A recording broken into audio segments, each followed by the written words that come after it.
안녕하세요. 책을 통해 따스한 위로를 전하는 쉼 카페입니다. 오늘은 어떤 하루를 보내셨나요?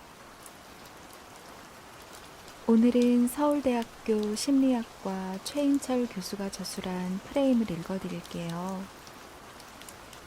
이 책은 인간과 사회를 바라보는 다양한 시각과 새로운 통찰을 일깨우는 심리학 바이블로 세상을 바라보는 마음의 창에 관한 책입니다. 2007년 출간 이래 필독 교양서로서 30만 독자의 사랑을 받아왔는데요. 그럼 함께 책 속으로 들어가 볼까요? 프레임, 저자 최인철, 챕터 10, 지혜로운 사람의 11가지 프레임. 삶의 상황들은 일방적으로 주어지지만 그 상황에 대한 프레임은 철저하게 우리 자신이 선택해야 할 몫이다. 더 나아가 최선의 프레임을 선택하고 결정하는 것은 우리에게 주어진 인격성의 최후 보루이자 도덕적 의무다. 목사이자 신학자인 찰스 스윈돌은 삶에 있어서 객관적 사실은 인생을 통틀어 겨우 10%에 불과하고 나머지 90%는 그 일들에 대한 우리의 반응이라고 주장했다. 또한 아우슈비츠 수용소에서 죽음의 문턱까지 갔던 정신과 의사 빅터 프랭클은 이렇게 말했다. 한 인간에게서 모든 것을 빼앗아 갈 수는 있지만 한 가지 자유는 빼앗아 갈 수 없다. 어떤 상황에 놓이더라도 삶에 대한 태도만큼은 자신이 선택할 수 있는 자유다. 프랭클의 말처럼 삶의 상황들은 일방적으로 주어지지만 그 상황에 대한 프레임은 철저하게 우리 자신이 선택해야 할 몫이다. 더 나아가 최선의 프레임을 선택하고 결정하는 것은 우리에게 주어진 인격성의 최후 보루이자 도덕적 의무다. 이제 이 책을 마치면서 우리가 진정 더 지혜롭고 자유로운 사람이 되는 데 도움이 되는 11가지 방법을 소개하고자 한다. 1. 의미 중심의 프레임을 가져라. 어떤 일을 의미 중심의 상위 수준으로 프레임하는지 절차 중심의 하위 수준으로 프레임하는지는 그 일을 하는 타이밍에 의해 결정된다. 예를 들어 지금으로부터 6개월 후에 어린 조카를 하루 동안 돌봐주는 일을 상상해보자. 사랑하는 조카와의 소중한 하루, 가족 간의 사랑, 천진난만한 영혼과의 교감 등 온갖 좋은 의미들을 떠올리면서 기꺼이 그 일을 감당할 수 있을 것으로 자신한다. 그러나 지금 당장 그 일을 한다고 상상해보라. 기저귀 갈아주는 일, 이유식 먹이는 일, 우는 아이를 어떻게 달래줘야 하는지 등의 구체적인 상황들을 떠올리면서 난감해할 것이다. 결혼식을 앞둔 커플들도 결혼식 몇 개월 전에는 영혼의 결합이니 인생의 동반자니 하며 추상적인 의미로 결혼을 바라보며 가슴 벅차한다. 그러나 결혼식이 당장 코앞에 다가오면 혼수 문제, 야외 촬영, 공항까지 운전은 누가 하나와 같은 구체적이고도 사소한 상황들을 염두에 두게 된다. 그 과정에서 결혼의 깊은 의미보다는 현실적인 절차에 압도당하고 만다. 새해 결심이 작심삼일로 끝나는 것도 같은 이유에서다. 결심을 하는 순간에는 상위 수준으로 생각하다가 막상 실천을 시작하고 보면 어느새 하위 수준으로 세상을 바라보기 때문이다. 이것이 평균적인 사람들의 특징이다. 그런데 왜 평균만 되려고 하는가? 정말로 지혜로운 사람이 되기 위해서는 가까운 미래나 현재의 일도 늘 상위 수준으로 프레임해야 한다. 일상적인 행위 하나하나를 마치 그것을 먼 미래에 하게 될 일이라고 생각하면서 의미 중심으로 프레임하는 습관을 길러야 한다. 어떤 사람의 가치를 판단하기 위해 당신은 앞으로 10년 후에 어떤 삶을 살고 싶은가 라고 묻는 것은 지혜로운 물음이 아니다. 왜냐하면 10년 후와 같은 먼 미래의 일에 대해서는 누구나 의미 중심의 이상적인 생활을 상상하기 때문이다. 따라서 많은 사람들이 이렇게 말하곤 한다. 10년 후쯤엔 가족들과 해외여행을 다니고 주말에는 문화생활을 즐기면서 때론 나보다 못한 이웃에 봉사하는 삶을 살고 있겠죠. 라고 답한다. 그러나 자녀의 배우잣감이 어떤 사람인지 혹은 신입사원이 어떤 사람인지 알고 싶다면 당장 내일 어떻게 살 것인가를 물어야 한다. 막연한 먼 미래가 아닌 내일 당장의 삶을 의미 중심으로 바라보고 있는 사람. 그런 사람이 바로 부모가 원하는 자녀의 배우잣감이고 회사의 인재인 것이다. 2. 접근 프레임을 견지하라. 사람들에게 오래된 과거를 회상하게 하면 대부분 그 시절에 하지 않았던 것들에 대한 회한을 떠올린다.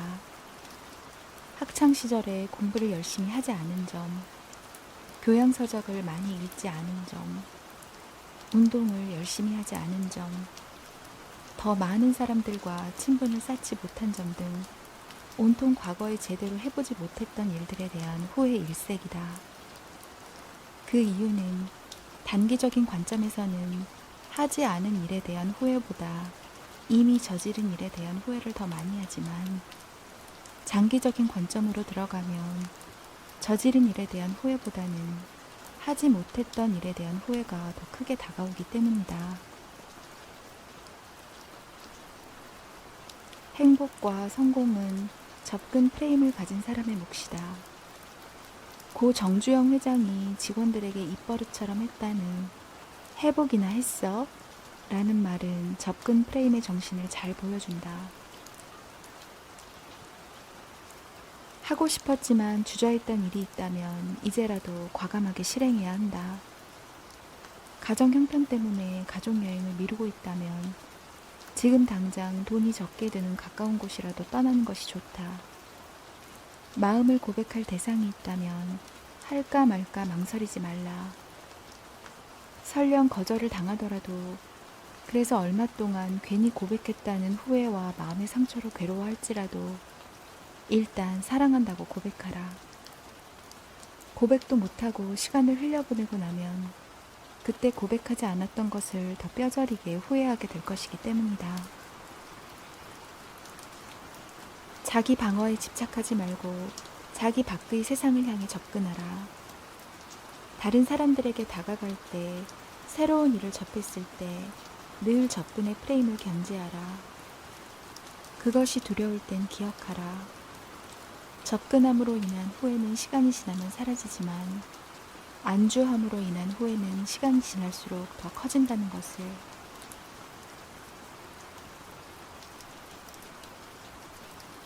3. 지금 여기 프레임을 가져라. 사람들은 현재를 준비기라고 프레임하는 경향이 있다.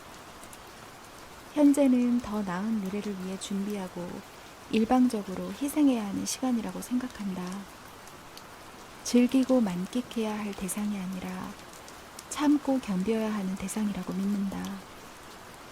그래서 부모는 중간 시험을 잘 보고 집에 온 초등학생 자녀에게 마음껏 칭찬을 해주기보다는 기말 시험이 더 중요하다며 미래에 대한 부담을 준다. 자녀가 기말 시험을 잘 보고 오면 이번에는 중학교 때 잘하는 게 진짜 실력이야 라고 말한다. 아이는 물론 부모 스스로도 지금 당장 마땅히 누려야 할 기쁨과 즐거움을 포기한다. 그런 과정을 거치고 수능 시험을 잘 치르고 나면 이번에는 또다시 대학에 가서 잘하는 게 진짜라며 한술 더 뜬다. 대학은 직장 생활을 위해 희생되고 직장 생활은 노후 대책을 마련하느라 희생된다. 노후는 다시 자녀를 위해, 손자 손녀를 위해 희생된다. 인생의 전 과정이 이런 식으로 진행된다. 행복으로 가는 길은 지금 순간을 충분히 즐기고 감사하는 것으로부터 비롯된다. 심리학 연구에 따르면 행복한 사람들은 자신의 생일이나 가족, 친구들의 생일을 챙기고 적극적으로 축하하고 누리는 사람들이라고 한다. 영어의 savoring이라는 말은 현재 순간을 포착해서 마음껏 즐기는 행위를 의미한다. 우리에게 필요한 프레임은 준비기로서 희생하는 현재가 아니라 savoring 대상으로서의 현재다. 한 끼 대충 때우자는 식으로 지금 이 순간의 소중한 한 끼 식사를 아무렇게나 홀대하지 말고 그 음식 속에 들어간 재료의 맛을 하나하나 음미해보라. 축하할 일이나 축하해줄 일이 있으면 주변 사람들에게 알려서 마음껏 축하받고 축하를 해줘라. 지금 여기 프레임으로 현재의 순간을 충분히 즐겨라. 4. 비교 프레임을 버려라. 진정한 마음의 자유는 자신을 다른 사람과 비교하지 않는 데 있다. 저자가 속한 연구팀에서 수행한 연구에 따르면 타인과의 비교는 설령 그 대상이 자기보다 못한 사람이라도 너무 자주 하게 되면 정신건강에 좋지 않은 것으로 나타났다. 우리 연구팀은 3주에 걸쳐 매일 학생들에게 그날 하루 자신을 남들과 비교했는지, 비교를 했다면 얼마나 자주 어떤 영역에서 비교했는지 체크하게 했다. 또한 매일 그날의 행복 정도를 평가하게 했다. 그 결과 남들과 비교를 많이 한 학생일수록 그날의 기분과 행복감이 저하되는 것으로 나타났다. 자기보다 잘난 사람과의 비교는 물론이고 객관적으로 자기보다 못한 사람과의 비교도 횟수가 잦을수록 행복감을 떨어뜨린 것이다. 사람들이 만족을 느끼는 최상의 상태는 비교 프레임이 적용되지 않을 때다. 즐거운 식사 자리, 가족들과 보내는 휴가, 친구와의 유쾌한 수다, 책 읽는 기쁨, 좋아하는 취미 생활, 이런 것들은 그 자체만으로도 만족감을 준다. 이런 일들은 많으면 많을수록 좋다. 그러나 여기에 비교의 프레임이 침투하기 시작하면 진정한 만족이 사라진다.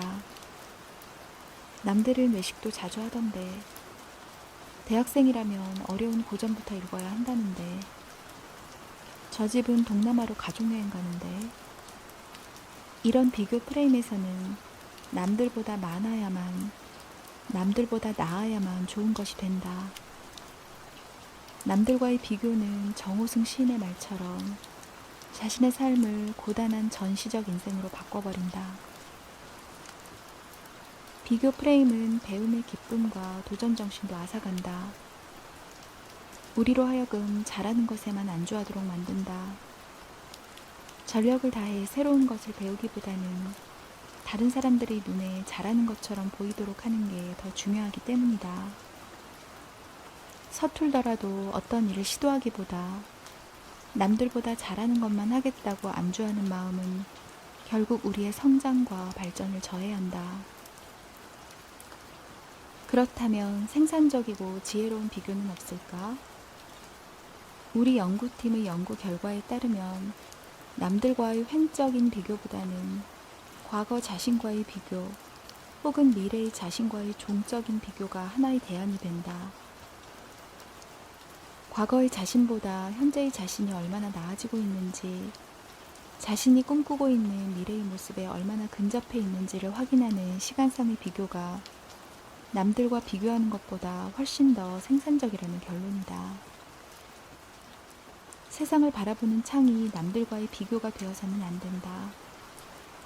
다른 사람들보다 더 잘하는 것, 다른 사람들보다 물질적으로 더 잘 사는 것이 주는 일시적인 만족보다는 최선의 나를 추구하는 것이 진정한 행복의 길임을 기억해야 한다. 오늘은 여기까지 읽어드릴게요. 영상이 마음에 드셨다면 구독, 좋아요, 알림 설정 부탁드릴게요. 더 좋은 영상을 만드는 힘이 됩니다. 다음에는 더 좋은 책으로 찾아오겠습니다. 감사합니다.